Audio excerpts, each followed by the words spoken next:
Bom, com a graça de Deus, nós temos os slides novamente. Louvado seja Deus. E eu fiz com bastante carinho, espero que seja bastante elucidativo para cada um. Hoje nós seguiremos a nossa série de exposição no livro de Atos dos Apóstolos, no livro Atos, capítulo número 16. Nós faremos a leitura, meus queridos, do versículo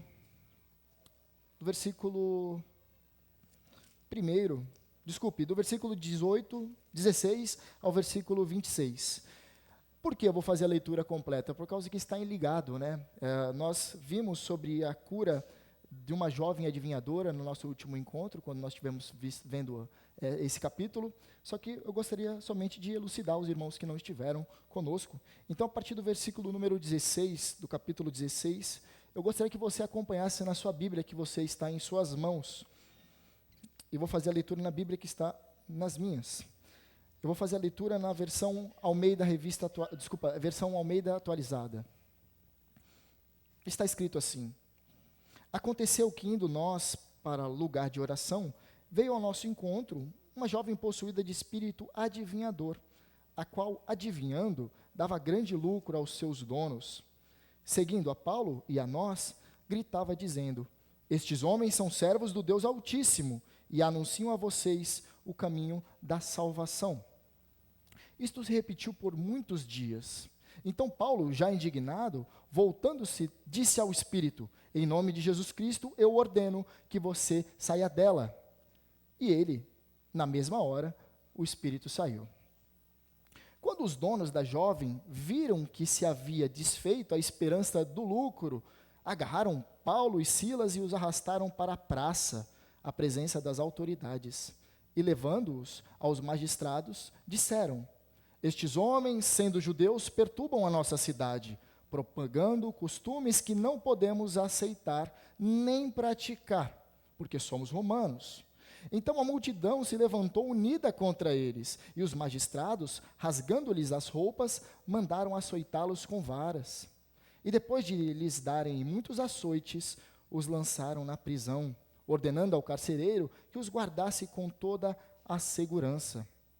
Este, recebendo tal ordem, levou-os para o cárcere interior e prendeu os pés deles no tronco. Por volta da meia-noite, Paulo e Silas oravam e cantavam louvores a Deus, e os demais companheiros de prisão escutavam. De repente, sobreveio tamanho terremoto que sacudiu os alicerces da prisão. Todas as portas se abriram e as correntes de todos os presos se soltaram. Até aqui a palavra do Senhor. Vamos orar mais uma vez?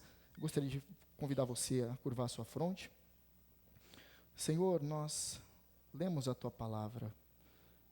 Agora nós queremos aprender dela e pedimos que Teu Espírito aplique ela aos nossos corações. Pedimos isso em nome de Cristo Jesus. Amém.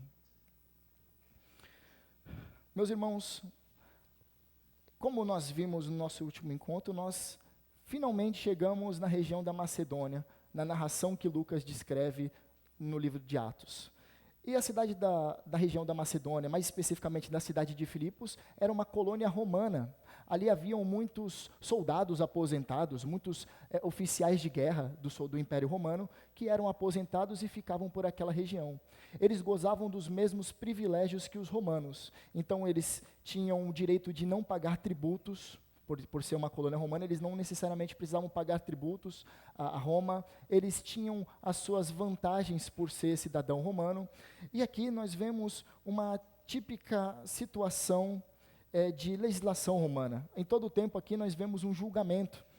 E eu gostaria que os irmãos prestassem atenção nesse relato. Mas antes de tudo eu gostaria de explicar o tema da nossa mensagem. Aprenda a sofrer. Aprenda a sofrer. Aí você vai falar, poxa, primeiro culto do ano e nós vamos aprender a sofrer, eu já sei sofrer.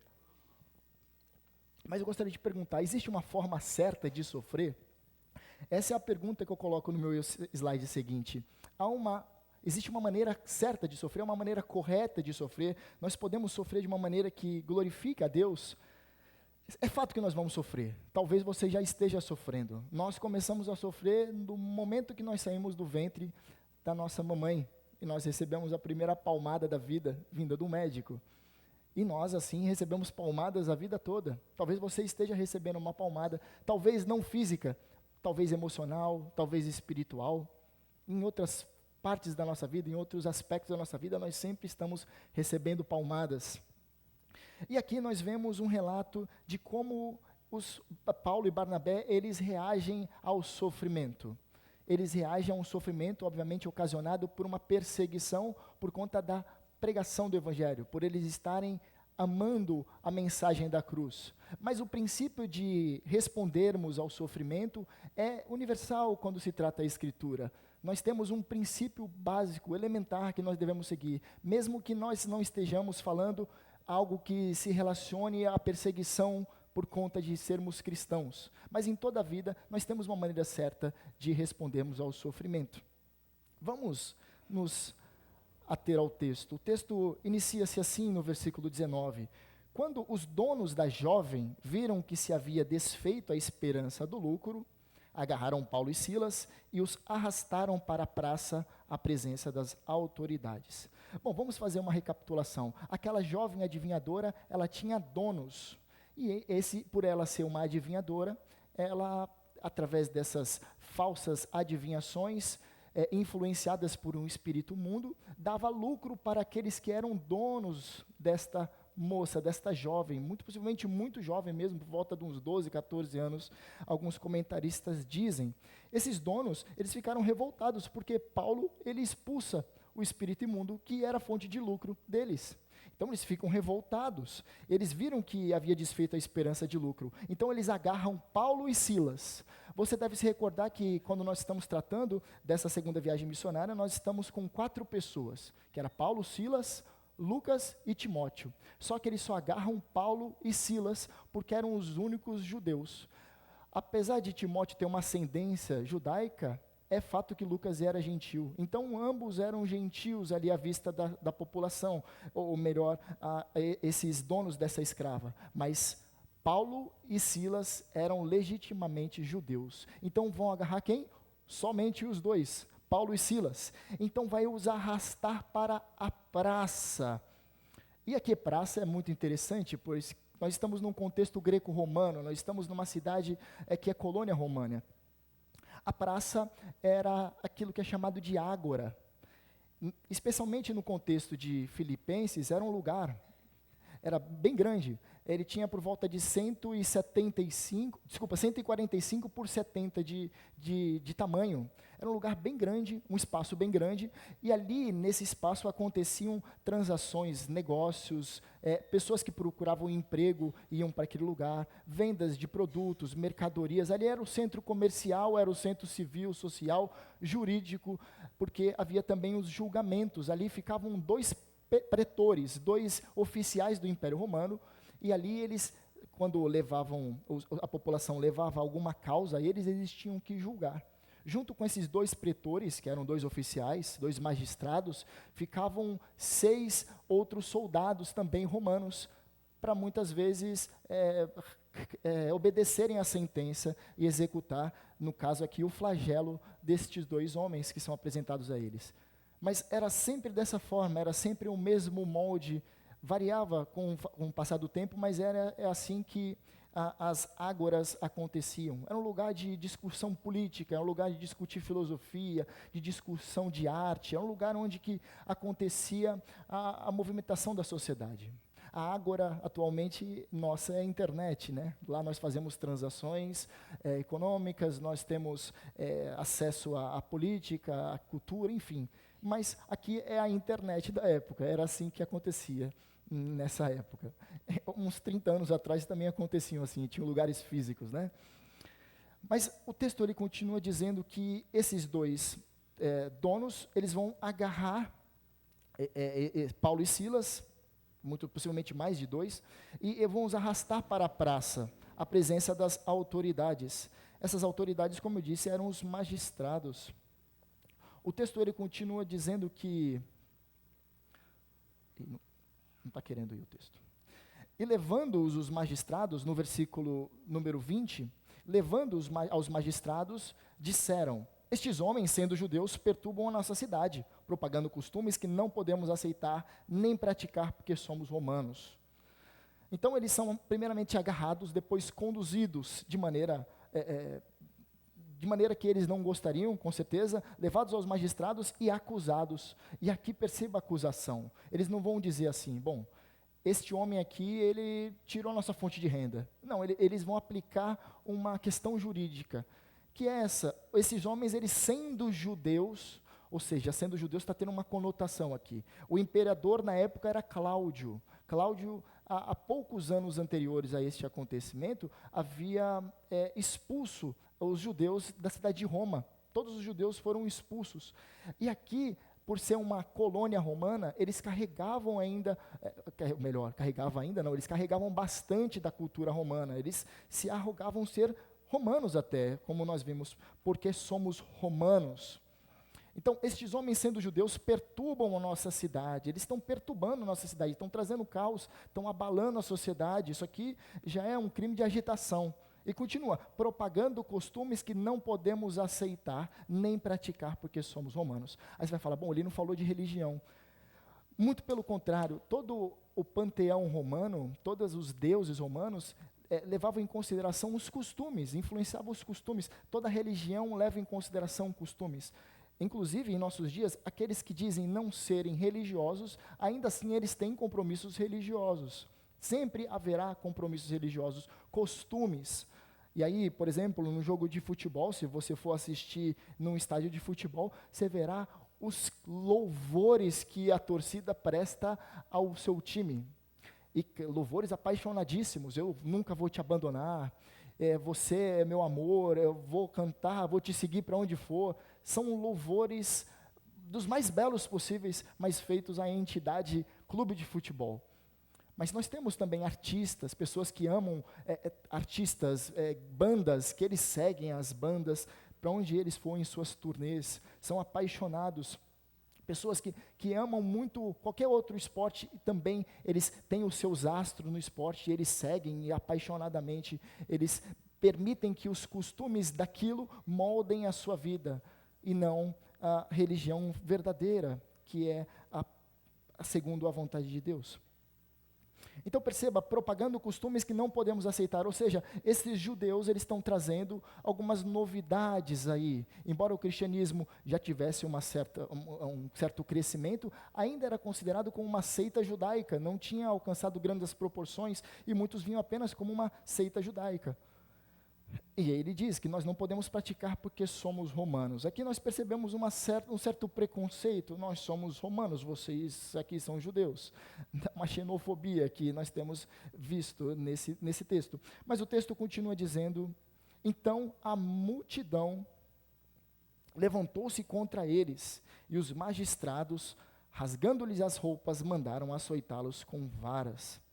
Então perceba, a partir desse momento onde traz a acusação, aquela multidão que estava no lugar, ela se une junto aos acusadores de Paulo e Silas, e os magistrados acatam a sentença. Eles estavam ali para apaziguar, eles estavam ali para dar solução àquilo que a população queria. Então vão rasgar as vestes, muito possivelmente na área das costas, para eles receberem os açoites. E eles, rasgando suas vestes, mandaram açoitá-los com varas. E ali eram muitos açoites. Imaginem, se tinham 6 soldados, era até eles cansarem. Nós não vemos uma contagem aqui, não tinha uma contagem de misericórdia. E isso levava a flagelos onde, em alguns relatos, os açoites permitiam que as costelas ficavam expostas. Eram açoites terríveis, ferimentos terríveis, dores imensas. E o texto continua dizendo que, e depois de darem muitos açoites, ou seja, eles apanharam bastante, os lançaram na prisão. Então eles foram agarrados, arrastados, acusados, difamados, expostos, açoitados, agora eles são lançados na prisão. E é ordenado ao carcereiro que guardasse com toda a segurança. As prisões naquela época, elas não eram das melhores condições, assim como nos dias de hoje não são. Mas naquela época não havia separação entre homens e mulheres, eram todos colocados juntos. É fato que o número de mulheres era menor. As prisões, elas eram escuras, muitas vezes elas eram úmidas, elas eram insalubres. Se a pessoa chega com alguma condição de algum ferimento, é muito possível que isso vai infeccionar. Era um local muito propício para que aqueles que chegavam machucados, feridos, tivessem ainda mais dores, mais sofrimento dentro da prisão. Só que eles são colocados num lugar com toda a segurança. E o texto continua dizendo que eles são levados para uma outra parte da prisão. Ao carcereiro, ao receber a ordem, ele leva para o cárcere interior, que era um lugar mais reservado, um lugar mais escondido, e prendeu os pés deles no tronco. Esse prender pés nos troncos aqui revela mais um requinte de crueldade, porque como que era dessa forma? Eles tinham que ficar em pé, com as pernas um pouco afastadas, e eles tinham que colocar os pés nos troncos de maneira que ficassem o tempo todo afastadas, com correntes em seus pés. Isso fazia aquele que tomou muitos açoites, tinham que permanecer naquela posição. Imagine o sofrimento, imagine a dor, imagine com seus tendões tremendo, imagine o sofrimento, muito possivelmente passando sede, perdendo sangue, com fome, e ali naquela posição por um tempo. Eles estavam sofrendo, irmãos, um sofrimento terrível. Um sofrimento que nenhum de nós gostaríamos de ter. Mas aqui nós temos a virada do texto. Aqui é o versículo central desta perícope, desta passagem. Diz assim: por volta da meia-noite, então é um horário muito tarde. Hoje estamos acostumados a dormir um pouco mais tarde, mas se você for para o interior, você vai perceber que as pessoas têm o costume de dormir um pouquinho mais cedo. Algumas pessoas dormem quando começa a escurecer e elas acordam antes do galo cantar. Nessa época que nós não tínhamos a tecnologia que nós temos, não temos lâmpadas, nós não tínhamos luzes fortes que fazem com que nós fiquemos acordados. Nós temos aqui um período onde as pessoas dormem cedo, só que a meia-noite era um dos horários onde os judeus mais piedosos eles se levantavam para orar. E Paulo e Silas estão fazendo isso aqui. Eles oravam e cantavam louvores a Deus. Imagine você em plena situação, aqueles dois homens em frangalhos, percorrendo grandes distâncias para pregar o evangelho, o dia todo no labor, expondo a palavra do Senhor, e aqui eles são massacrados e depois colocados em uma prisão, e ao invés de ficarem cansados e temerosos, com medo, ou até raivosos por conta da injustiça que sofreram, eles estão orando ao Senhor e cantando louvores. Isso chama a atenção dos companheiros de prisão. Aquelas pessoas que estavam ali devem ter ficado espantadas. Esses caras tomaram uma surra danada e estão aqui cantando e louvando a Deus. Eles estão orando a Deus, eles estão com júbilo em seus lábios, mesmo após terem sofrido o que sofreram. Isso é de chamar a atenção de qualquer um, até nos nossos dias. E o texto, ele continua, de repente, então demonstrando algo repentino, algo que ninguém esperava, sobreveio tamanho terremoto. Os terremotos naquela região são costumeiros, não é algo sobrenatural ter terremotos naquele lugar. Agora, o que vem na sequência que é algo sobrenatural. Veio um grande terremoto, um tamanho terremoto, que sacudiu os alicerces da prisão. As prisões que ficavam num lugar mais profundo, é de se espantar que o teto não veio abaixo. A sequência é que todas as portas se abriram e as correntes de todos os presos se soltaram. Um comentarista diz assim, os portões daquela época, portões turcos, ele escreve, só tinha uma tranquinha. Então qualquer chacoalhar poderia abrir. Isso não é de se espantar, mas fazer com que todos os presos se soltem de suas correntes, isso é algo de se admirar. Então nós vemos aqui coisas naturais que acontecem no dia a dia, mas Deus agindo por meio delas e fazendo que esses presos se soltem. Até aqui eu gostaria de expor somente o texto. Nós vemos aqui um pequeno recorte. Nós teremos a sequência na próxima exposição do que esse terremoto vai ocasionar, o que esse acontecimento em Filipos vai trazer e vai chacoalhar com aquela população. E eu gostaria de extrair 3 breves lições a partir desse pequeno texto, pequena perícope que nós lemos. A primeira delas é: a reação ao sofrimento revela o que há em nosso coração. Meus irmãos, o sofrimento nada mais é que um professor. O sofrimento para o cristão nada mais é que um pedagogo, é um instrutor. Quando o sofrimento na nossa vida vem, nada mais que ele faz é desnudar o nosso coração, mostrar o que há em nosso coração. Algumas pessoas, ao se depararem com o sofrimento, elas vão ter reações totalmente absurdas. Mas é curioso notar que Paulo e Silas, eles foram expostos no momento do sofrimento, e eles revelaram o que havia no coração deles, que era gratidão a Deus pelo sustento. O sofrimento na nossa vida pode provocar medo, a pessoa começa a sofrer e ela começa a ficar amedrontada. Um acontecimento que a deixa paralisada pode trazer medo. Isso é algo natural, mas pode trazer revolta também. Algumas pessoas, no momento que ficam sofrendo, angustiadas,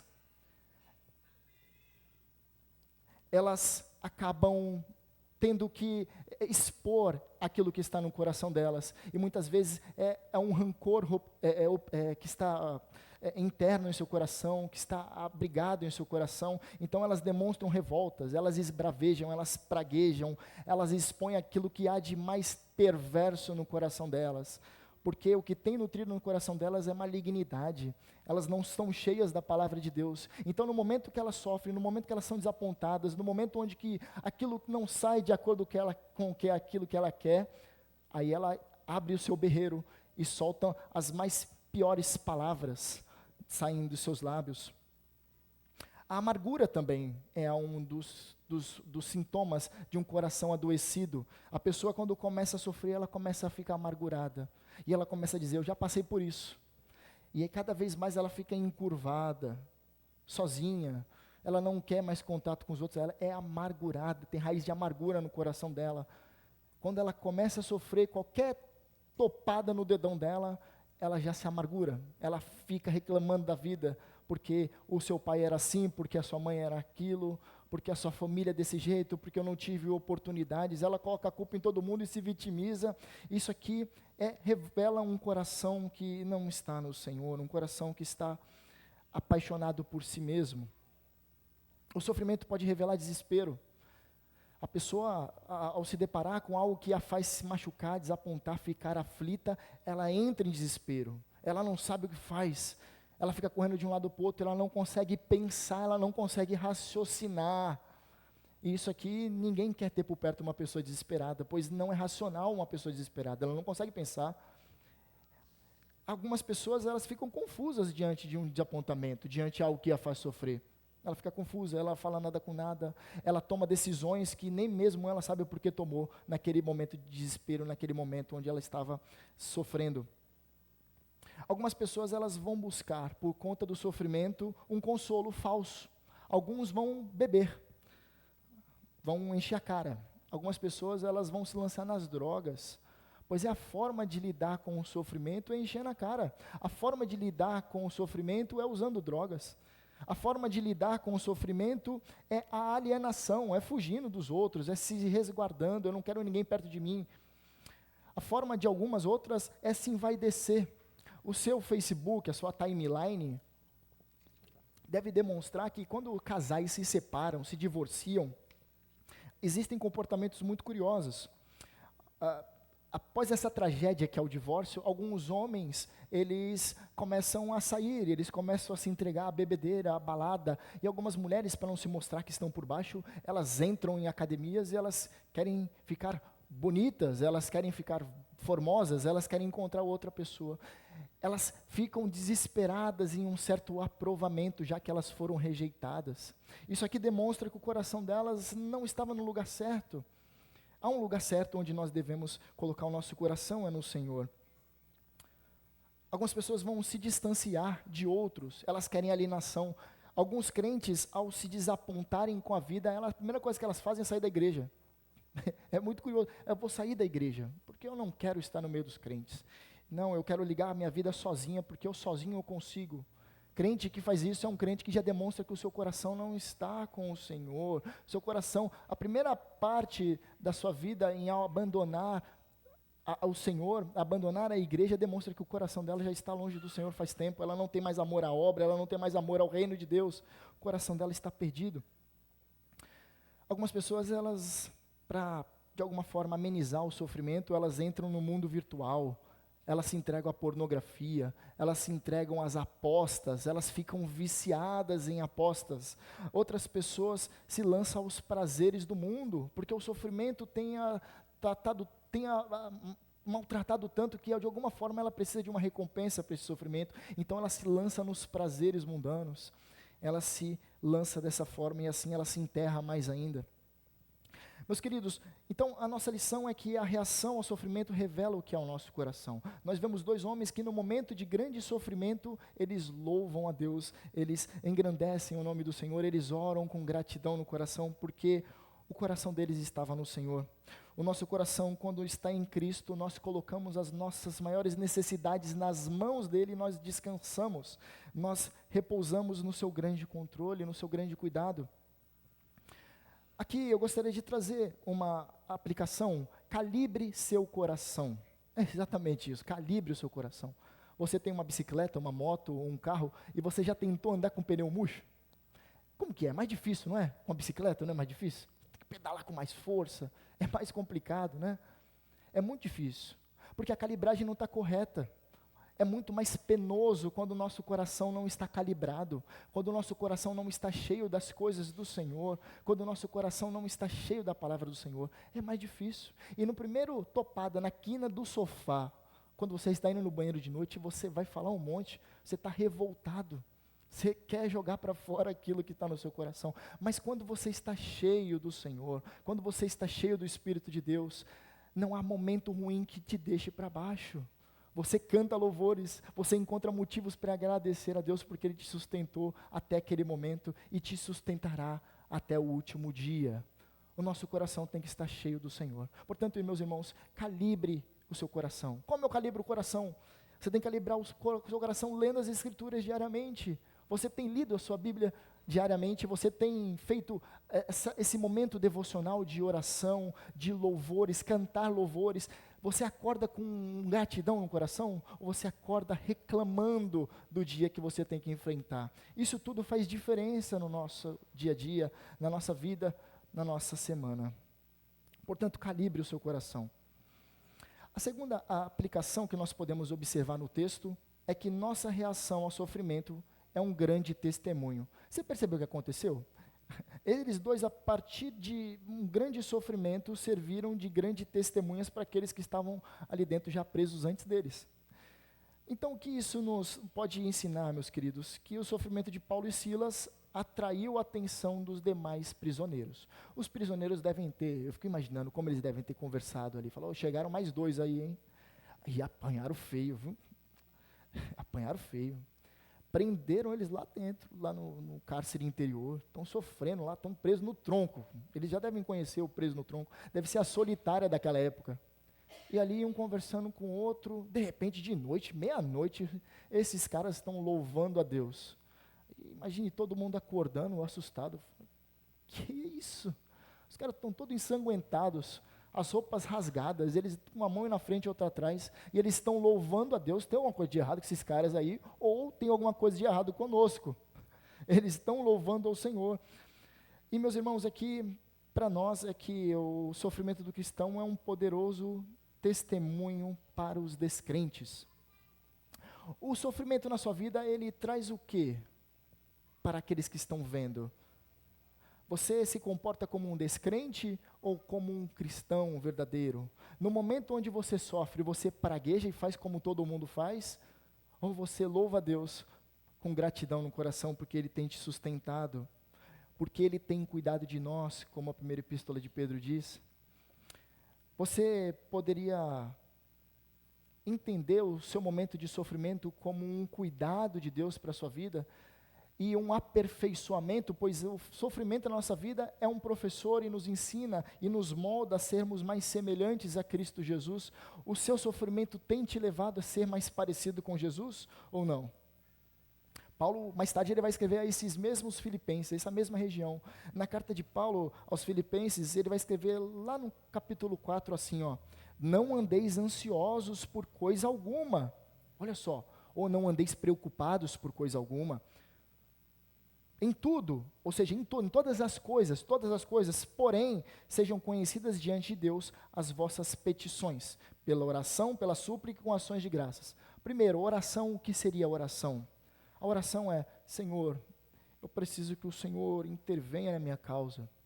Eu preciso do seu auxílio, Senhor. Como é a súplica? A diferença da oração para a súplica. Senhor, eu necessito do seu auxílio, Senhor. Eu necessito do seu cuidado, eu não tenho para quem recorrer, Senhor. Assim que é a súplica. Olha a diferença da oração para a súplica. A oração é uma conversa. A súplica é você se lançar aos pés do Senhor. E por fim, com ações de graças. Olha, você não fique ansioso, mas tenha ações de graças no coração. Esteja grato no momento que você está angustiado, ansioso. Ou seja, no momento que você está ansioso, você tem que estar diante do Senhor agradecendo pela sua bondade, reconhecendo que aquele momento ali, ele nem se compara com a glória que há de ser revelada. É um momento somente perante toda a eternidade que você desfrutará na presença dele. Então, no momento que o cristão ele estiver diante de uma dificuldade, ele não se desespera, ele não sai espraguejando, ele não sai falando um monte de palavras desconectas, ele não fica confuso. Não, muito pelo contrário, ele agradece o Senhor por aquele momento. Eu não estou falando que você tem que ser um masoquista, de forma alguma, você tem que se alegrar com aquilo que te machuca. Não é isso que eu estou dizendo. Há momentos que você vai sofrer, você vai chorar, e isso é natural da nossa parte. Nós temos que chorar no momento que nós devemos chorar. Nós devemos ficar alegres no momento que nós devemos ficar alegres. Mas em todo tempo nós devemos reconhecer que o Senhor governa sobre todas as coisas. E isso que fará toda a nossa diferença em nossa vida. Portanto, o Paulo continua até falando em Filipenses que, e após você fazer isso, você chegar a Deus com oração, suplicações de graças, a paz de Deus, que excede todo entendimento, você não sabe porque apesar de estar sofrendo, você está sendo oprimido por aquela situação, você sabe que o Senhor excede todo entendimento, o seu controle excede todo aquilo que você vê. É além daquilo que você está sofrendo, é além das suas vistas. É a paz de Deus que excede todo entendimento, guardará o vosso coração e a vossa mente em Cristo Jesus. Portanto, meu irmão e minha irmã, no momento onde você estiver passando por grande tribulação, louve ao Senhor. Você demonstra a sua fé, pois as pessoas estão olhando para ver como você reage.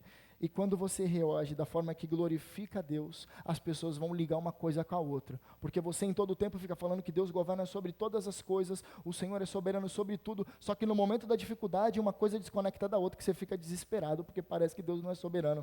Nesse momento as pessoas vão falar: uai, rapaz, não é verdade que Ele está em paz mesmo apesar disso? Realmente, aquilo que Ele diz o tempo todo, que Deus é soberano e governa sobre todas as coisas, é verdade na vida dele, porque Ele está em paz, né? Agora, quando nós agimos de maneira diferente, parece que esse conhecimento de que Deus é soberano fica somente na parte intelectual e não desce para o nosso coração. Portanto, demonstre a sua fé também em momentos difíceis.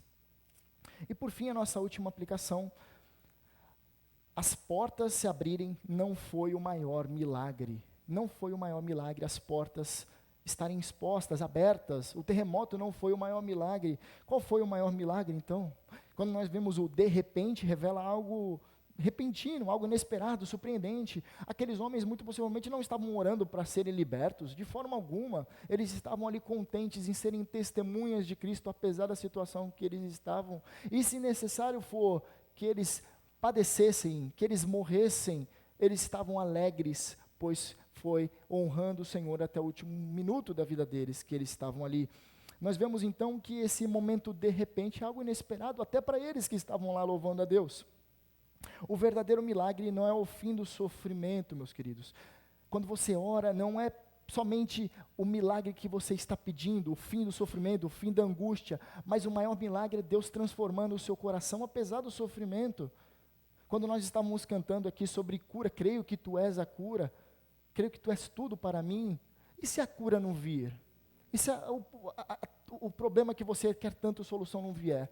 O milagre maior já aconteceu, é você ter depositado a confiança no Senhor. O maior milagre ao nosso coração está diante de Deus. porque isso é milagre, irmãos. Nosso coração é inclinado para nós mesmos. O normal é nós estarmos olhando para os nossos sofrimentos, lambendo nossas feridas. O normal é nós entrarmos em desespero. O normal é ficarmos afoitos. O normal é nós praguejarmos, pois essa aí é da nossa natureza. Agora, no momento onde o Senhor transforma o nosso coração e nós começamos a louvá-lo, apesar do sofrimento, aqui aconteceu a transformação. Aqui aconteceu o milagre verdadeiro. Este é o verdadeiro milagre. Corações diante do Senhor, rendidos, apesar do problema que você está metido, o problema que você está enfiado, o problema mais terrível que você já passou. O seu coração está descansando no Senhor, confiando que Ele está no controle da sua vida. Portanto, descanse no Senhor. Essa é a orientação. Eu gostaria de trazer rapidamente uma aplicação para isso, ou melhor, uma experiência, uma elucidação para isso. Eu tenho um amigo que conheço há muito tempo, e ele estava com um problema em seu casamento. E ele falou, cara, eu me separei da minha esposa, ela está morando numa casa separada, eu estou com um problema muito grande. Se eu começar a orar a Deus e começar a ficar firme na igreja, essa expressão que é utilizada, é capaz dela voltar para mim? E eu, como um cristão que conhece a palavra, eu não vou falar com certeza. Se você começar a orar, Deus vai mover as muralhas, as portas vão se abrir. De forma alguma eu vou falar isso para ele. Agora, eu disse assim para ele, no momento que você começar a buscar a Deus, não por conta disso, mas por conta de quem Deus é na sua vida, eu acredito que alguma coisa pode acontecer. Não dei falsas esperanças para ele. Como algumas igrejas têm isso em seus púlpitos. Se você fizer isso, Deus fará isso. Deus vai te abençoar dessa forma se você fizer assim. Não é assim a equação de Deus. Deus, Ele quer o nosso coração. Ele quer a nossa devoção a Ele. E o Senhor, Ele foi muito bondoso com esse meu amigo. Ele realmente compreendeu o que é buscar a face de Deus, não para receber milagres. Mas ele recebeu um outro milagre. A sua esposa retornou para ele, a família está feliz novamente, está reunida novamente, a família está diante do Senhor novamente. Mas, meus queridos, a mudança não foi ela ter retornado, a mudança foi no coração dele ter entendido que ele tem que estar diante do Senhor, apesar da situação, em qualquer momento, em qualquer circunstância, estando sofrendo ou não, nosso coração tem que estar cheio de Deus, buscando, desejando, querendo Deus em todo o tempo. Pedro ele vai escrever, lance sobre ele todas as suas ansiedades, porque ele cuida de vocês. Meus irmãos, descansem em Deus, porque a vontade de Deus é boa, perfeita e agradável. Coloque o seu coração diante dele. Nós estamos tendo o nosso primeiro culto do ano hoje, nesse momento. Você tem pensado sobre este ano e sobre sua relação com Deus? Será um relacionamento fracassado como anos anteriores? Ou você tem rompido em fé e esses anos todos você tem conseguido desenvolver um relacionamento profundo com Deus? Como está a sua vida? Você tem confiado em Deus apesar das situações, apesar daquilo que está por vir e você está ansioso, porque a ansiedade é excesso de futuro? Aquilo que te deixa melancólico é excesso de passado? Como está o seu coração nesse momento e como você encara esse ano? Eu gostaria de que nós curvássemos a nossa fronte, colocássemos o nosso coração diante de Deus, diante dessa palavra.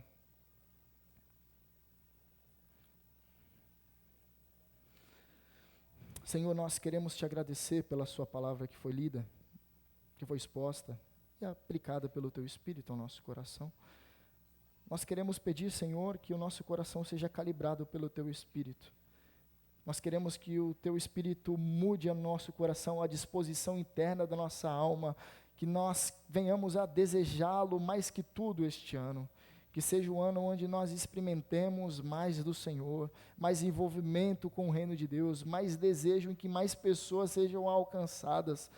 Que esse testemunho de Paulo e Silas, esse relato que tantas pessoas que no passado foram martirizadas, foram aprisionadas, e a partir desse relato tiveram esperança, a tua palavra faça efeito na nossa vida também, Senhor. Nós desejamos isso, pedimos isso, em nome de Cristo. Rogamos também, Senhor Deus, que os nossos sofrimentos sejam um verdadeiro testemunho, um grande testemunho para aqueles que não te conhecem ainda. Que as pessoas possam ver através do nosso sofrimento, que aquilo que nós cremos tenha efetividade também na prática. Por favor, Senhor, não permita que isso só fique em nossa mente, mas desça ao nosso coração e escorra por nossas mãos. Pedimos também, Senhor, que o Senhor venha nos inundar este ano com o Teu Espírito.